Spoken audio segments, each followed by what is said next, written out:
Hey, welcome to my channel, Rentals for Freedom, where I show you my motto of doing your work. So today we're going to look at this property and to figure out the yield. And the first thing I do is I check out the property, look at the pictures to see and give a little grade of A, B, or C. And this is definitely A level. There's really nothing you got to really cosmetically fix or anything like that. It's pretty turnkey. And then so I go to my spreadsheet and I add the address there, 1915 Linwood Drive. I add the price of it, which is 249,900. And then I scroll down to put down how many days it's on market. Not a lot of people do this, but I do this so that I can see the properties that's been on the market for a long time. So I'm going to copy and paste the formula and put days on market, which here this one is 45 days. And then I put my buy box, which is looking for a 4.2 or a 3.2, put the price there. I don't know why this one is not cleaned up with the dollar sign, so we'll fix that up a little bit.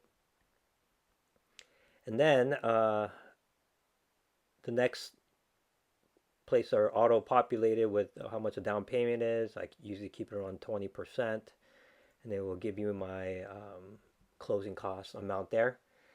And then I want to look for the market rent for this address. Sometimes, especially in Zillow, when you go down, you could see what the market rent is. Um, but this one doesn't show that. But interesting enough, this has a little comp sheet here, and the house next door is actually for rent, which is pretty interesting. So those are little things that I will keep a tab of and note just to see how much you would rent for. So this one is 1650. It's a 3.2 for 1400 square foot. So this property in Linwood, the 1915 Linwood, is actually a 4.2 and about 2,000 square foot. So minimally, I'm gonna be able to get rent for $1,900, $1,900. But let's see what the Zillow rental says. But let's keep a little note of that the next door house is also a rental house, and there's some pros and cons to that, but it's just good to know for the future.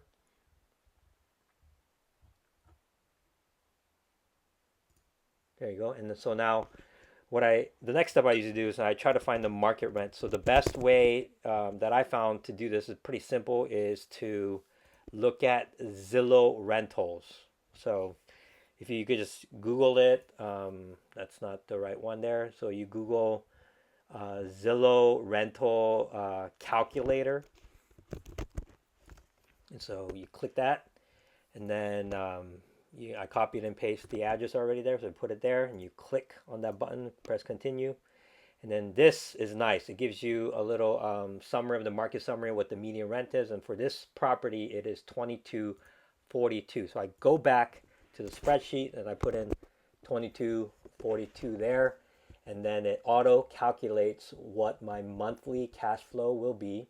And obviously, I'm putting some capex of 10%, and I'm assuming a property management fee of about 10% there.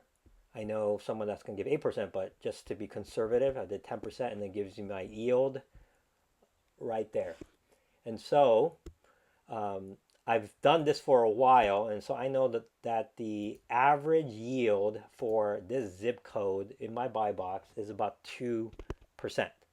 And so this one, I see it's um, at 3%, so it's not that high. But anyway, this is what I would do. I would find my zip code every single day. I go on, see any new properties, and that's me doing the work.